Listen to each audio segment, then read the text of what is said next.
1500, c'est le nombre d'abonnés sur cette chaîne YouTube et je vous remercie chaleureusement pour me faire confiance et regarder mes vidéos, que ce soit de les liker, les partager et les commenter.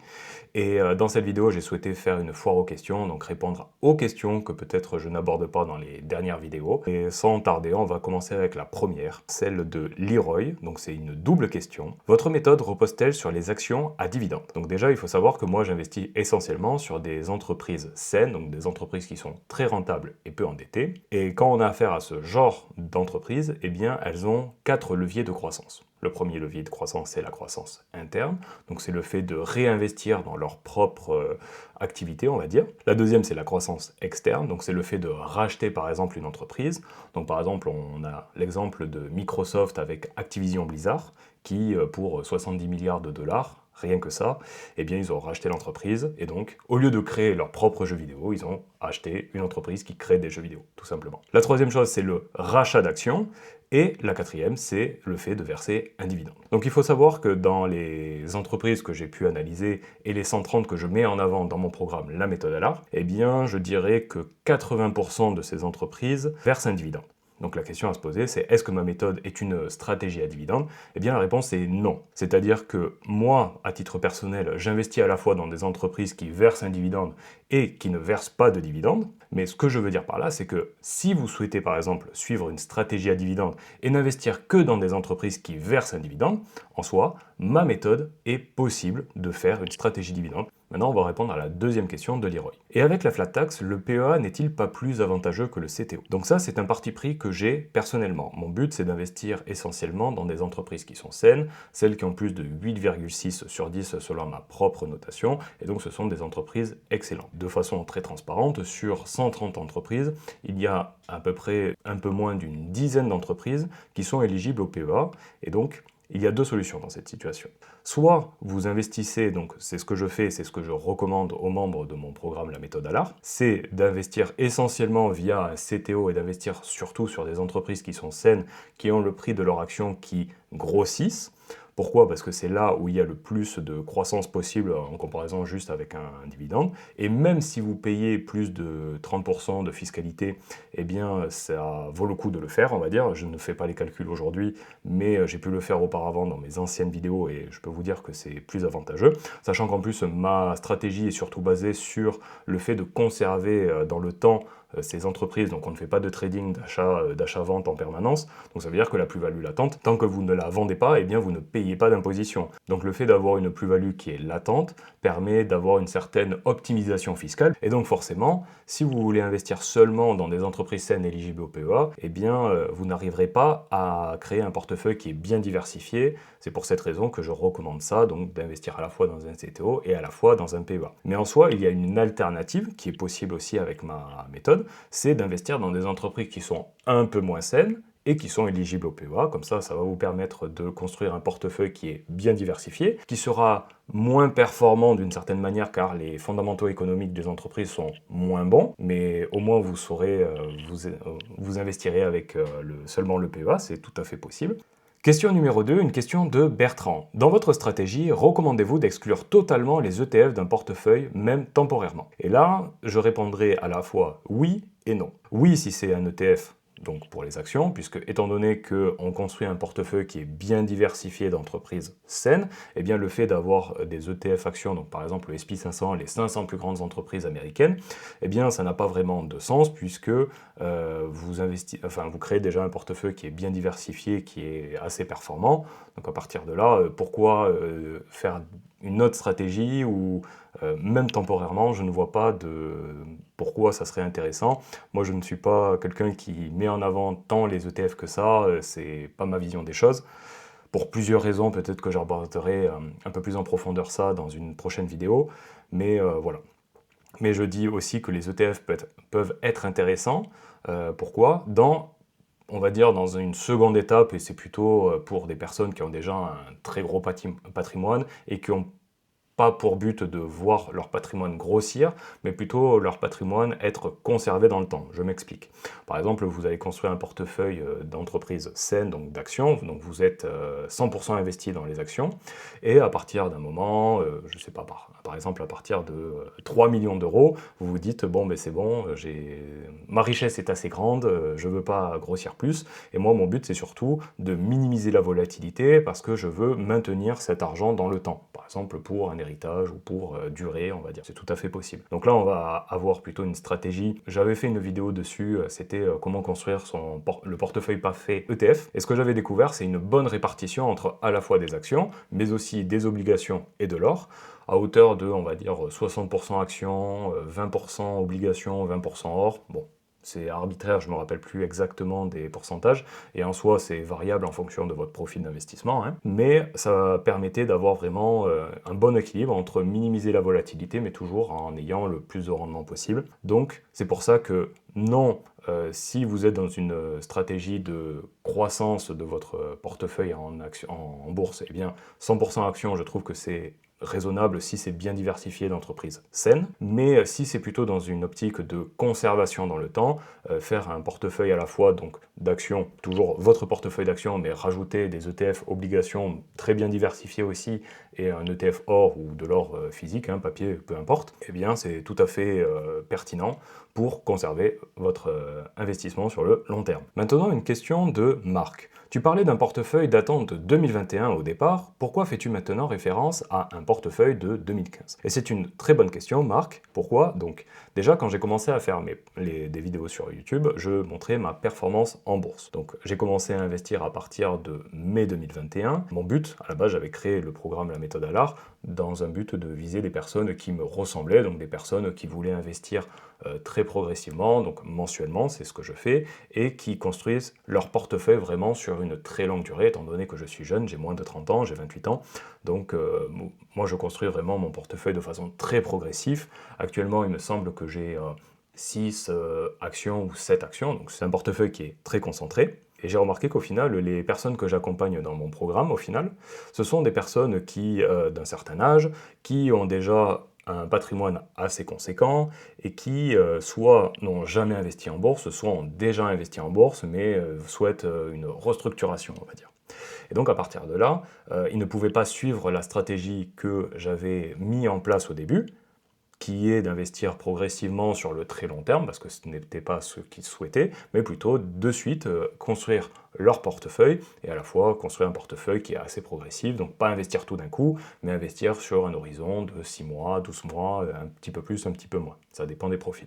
Et donc à partir de là, j'ai souhaité remodeler la façon dont je partage mon portefeuille et ma stratégie avec un portefeuille type, donc un portefeuille d'exemple, de démonstration, avec un portefeuille donc de 16 entreprises bien diversifiées, et avec beaucoup aussi de données, de preuves que ça fonctionne, ma stratégie, d'investir dans des entreprises saines et de bien diversifier, à la fois faire une stratégie de backtesting, donc qu'est-ce qui s'est passé sur les 5, 10 et 15 dernières années, en remarquant que sur les 15 dernières années, eh bien, ça fonctionne très très bien.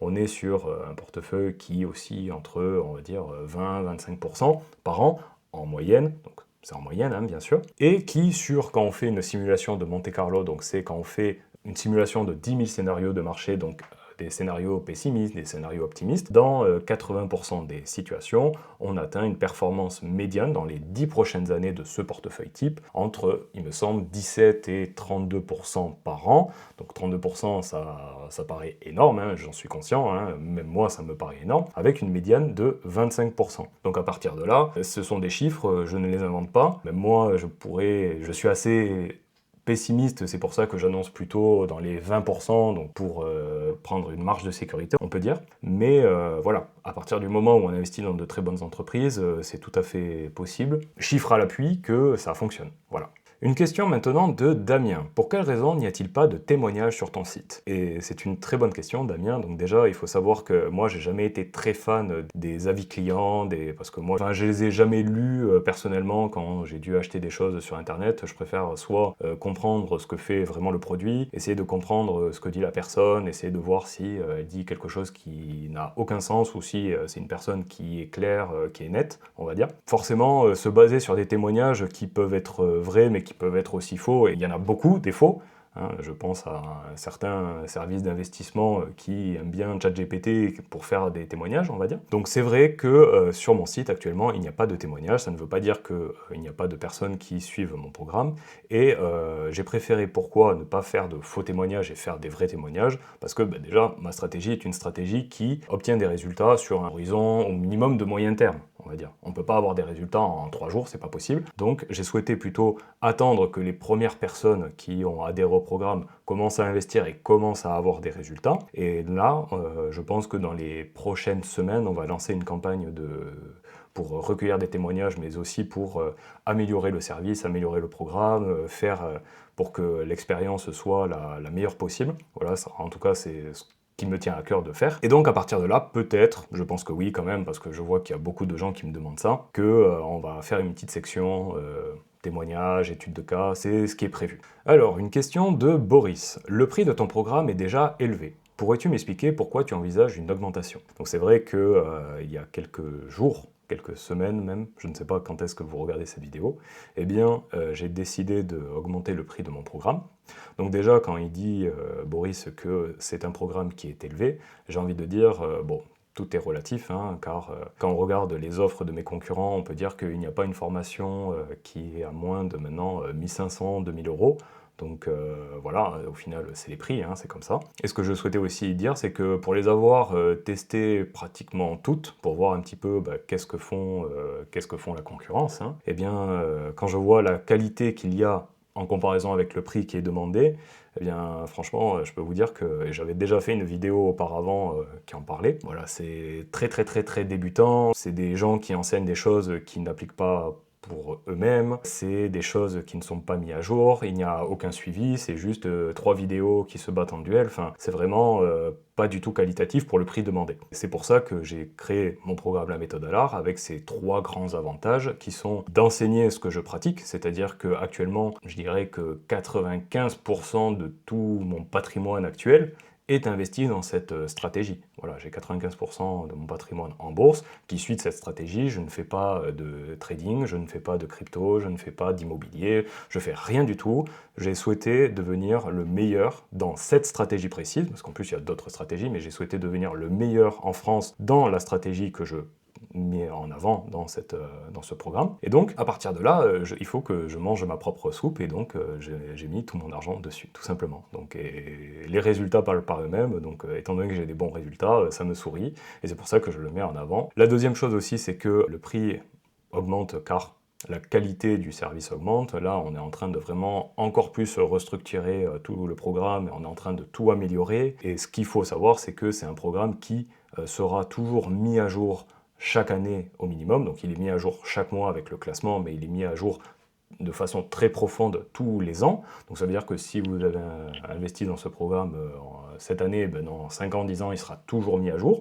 Pourquoi? Parce que je suis cette même stratégie, donc j'ai besoin de faire ces analyses pour moi-même, et après je les partage aux personnes qui sont adhérentes de mon programme. Donc c'est pour ça que c'est quand même assez périn, ça ne va pas disparaître dans 2 ans, je tiens à vous le préciser. Et après, il y a aussi tout un accompagnement qui est individuel, fait par la personne qui a créé la stratégie et ce programme, qui est moi-même. Donc après, bien sûr que ça coûte de l'argent, je ne fais pas ça bénévolement, mais bien sûr, ça, il me semble qu'en termes de concurrence, il n'y a aucune personne qui soit ça va être des suivis collectifs, soit ça va être des suivis avec des coachs, je me demande s'ils investissent vraiment en bourse. Là, vous êtes sûr d'avoir un contact en one-to-one, en face-à-face avec moi, et donc là, je vais vraiment voir votre situation, vous aider à améliorer vos résultats, à améliorer votre portefeuille, sans toutefois faire du conseil en investissement. Et si malgré tous ces avantages, eh bien, vous trouvez que mon programme est toujours cher, eh bien tout simplement, je pense que ce programme n'est pas fait pour vous. Et je m'explique. Généralement, en grande majorité, j'accompagne des personnes qui ont un certain patrimoine, donc le fait de soit les aider à mieux investir, soit les aider de restructurer leur portefeuille, eh bien mon prix est vraiment une goutte d'eau vis-à-vis de tous les bénéfices qu'ils vont avoir derrière.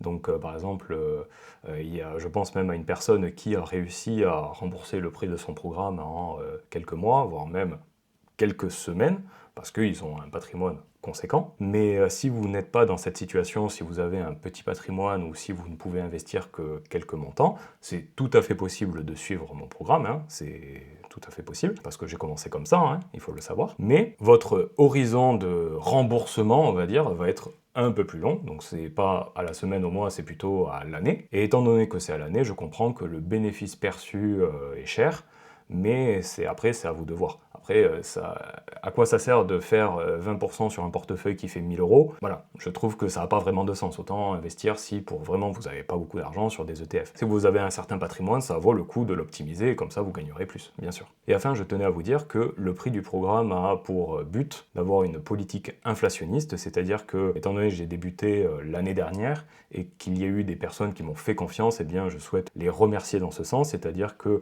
le prix du programme va continuer à augmenter à travers le nombre de personnes qui vont le rejoindre, avec les témoignages qui vont arriver dans le futur, etc. Et donc, pour les personnes qui m'ont fait confiance, ça sera moins cher, et pour les personnes qui, plus tard, voudront rejoindre, ça sera un peu plus cher. Donc je compte augmenter, je pense, chaque année, à chaque fois que je ferai des mises à jour, ben, chaque année ça augmentera. Et donc, pour rappel, qu'à partir du 18 juin, le programme, la méthode ALAR, va augmenter de tarification. Donc si vous souhaitez être tenu au courant ou si vous souhaitez rejoindre dès maintenant, eh bien cliquez sur le premier lien en description et demandez votre accès avant l'augmentation du prix.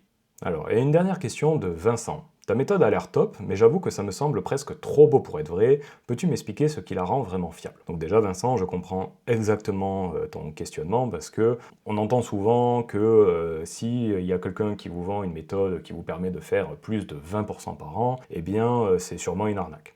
Je le comprends tout à fait. Mais la question à se poser, c'est est-ce que c'est une personne qui propose 20% par an sans source crédible de chiffres à la pluie, de travail énorme, ou c'est juste quelqu'un qui dit investis sur ça, tu vas voir, tu vas faire 20% par an. Moi je pense que je ne suis pas dans la catégorie la deuxième, mais je suis plutôt dans la première, c'est-à-dire si j'arrive à avoir une très bonne performance, c'est parce que de un, il y a énormément de travail. Je vous rappelle que ça va faire la 5e année que je fais ces analyses. J'ai des backtests sur depuis 10 ans, 15 ans qui prouvent que ça fonctionne très bien, et j'ai des simulations de Monte Carlo qui me prouvent qu'encore que dans les 5, 10 et prochaines années futures, c'est une stratégie qui est très fiable. Pourquoi? Elle est de bon sens, elle investit sur des entreprises qui sont saines, qui sont pérennes, on est sur des entreprises très rentables, des entreprises qui peuvent subvenir à n'importe quel changement économique. Même si elles commencent à baisser en fondamentaux, eh bien, on est toujours à temps de rebondir et d'investir sur une autre entreprise saine, car on fait ce travail d'analyse en permanence chaque année, et on investit aussi sur des entreprises qui sont très peu endettées. Donc qui dit très peu endetté dit très faible